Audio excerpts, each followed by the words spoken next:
Welcome to Employment Law This Week. I'm George Whipple. Our top story, President Obama signs the Defend Trade Secrets Act of 2016.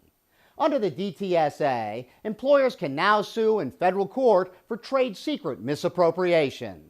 Though there is some overlap with the Uniform Trade Secrets Act, adopted in some version by 48 states, the DTSA marks a notable change in how these cases are litigated, creating a federal civil cause of action. The new law contains broad whistleblower protections and new requirements for employers to give notice of these protections.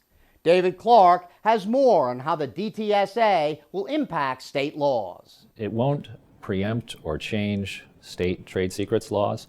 It merely adds an overlay of federal remedies that a plaintiff can pursue in addition to state law claims and remedies. One of the original purposes of the Defend Trade Secrets Act, when it was first introduced in Congress, was to create a more unified body of trade secrets law than what we have now, which is a patchwork of sometimes contradictory or varying state laws. I think over time that more unified body of federal trade secrets law will develop and might even have influence on state law from there. Last Wednesday, the Department of Labor issued its long-anticipated final rule expanding federal overtime pay regulations. The rule raises the minimum salary threshold for exemption to $47,476 per year. Clarification on leave as a reasonable accommodation for employees with disabilities. The EEOC has issued a new resource providing more detail about leave under the Americans with Disabilities Act.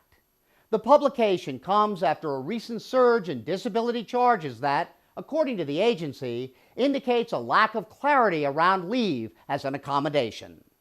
Geico asked the Supreme Court to resolve a split on overtime exemptions.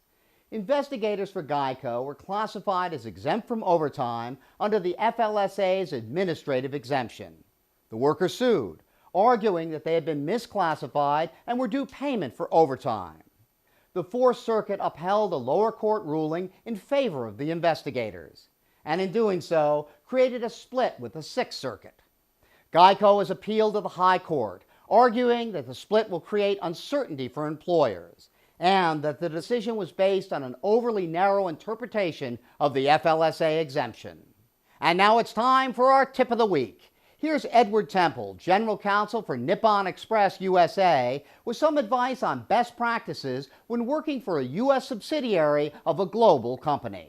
Here are some possible strategies for dealing with these issues that are brought on by the structure of a U.S. subsidiary of a foreign company when rotation managers are filling senior positions. First and foremost, train and educate them as soon as they come here, or as soon as you can. To combat the inherent decentralization, you try to at least bring the two most important employment decisions to the head office for approval. That would be the hiring and firing of employees. The next challenge is the loyalty issue, and to address that, consider, if you haven't done so already, bringing in an anonymous hotline. Thanks, Edward. That's it for Employment Law This Week. Thank you very much for watching, and we'll see you next time.